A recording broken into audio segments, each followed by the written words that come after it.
नमस्कार मित्रों, फिर प्रस्तुत हूँ मनुवंश की कथा को लेकर उनके वंश के विस्तार को आगे बढ़ाने के लिए।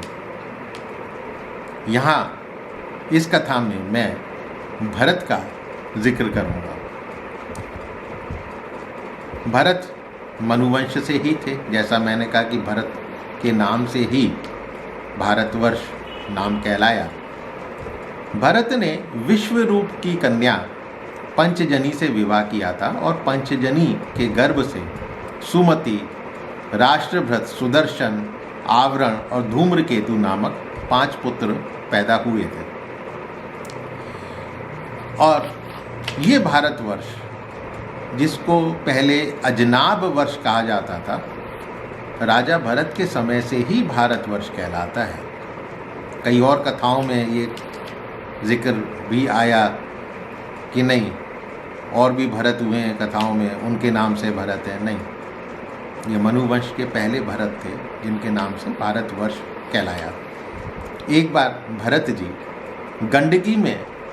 गंडकी नदी है, स्नान करके नित्य कर्मों से निवृत्त होकर धारा के पास बैठे हुए थे ध्यान में।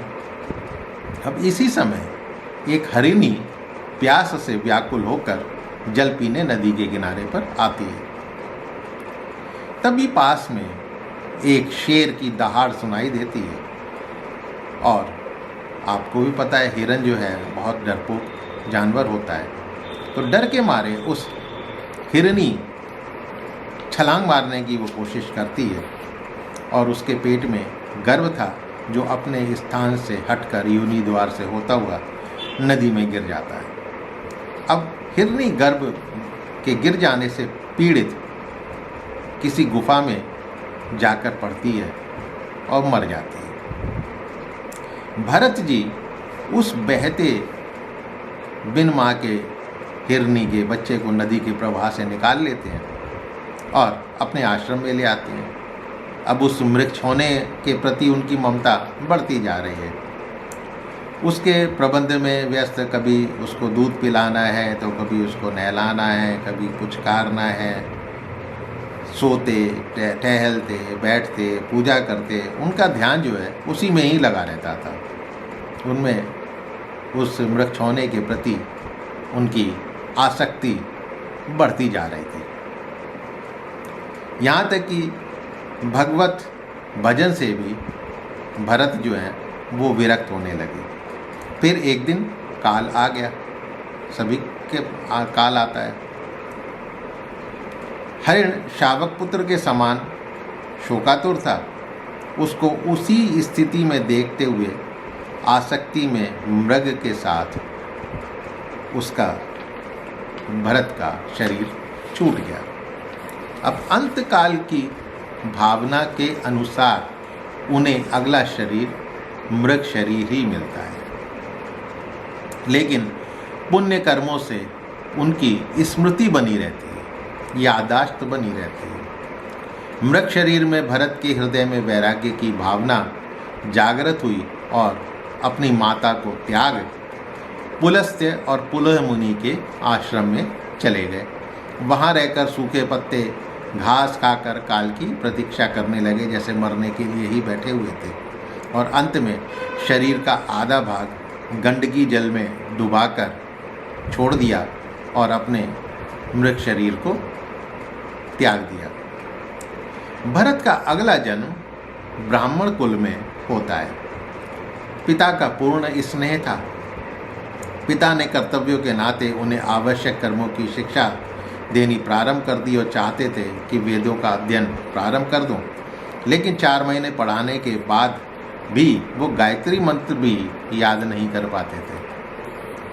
पुत्र को सुरक्षित देखने का उनका मनोरथ पूर्ण हो नहीं पा रहा था कि काल आ गया और पिता का अंत हो गया। तब उनकी छोटी भार्या अपने गर्भ से उत्पन्न दोनों बालक सौत को सौंपकर सती हो गई। भरत जी के भाई कर्मकांड को श्रेष्ठ मानने वाले थे और वो भरत जी के प्रभाव और ब्रह्म ज्ञान को समझे बगैर उसको निरा मूर्ख समझते थे।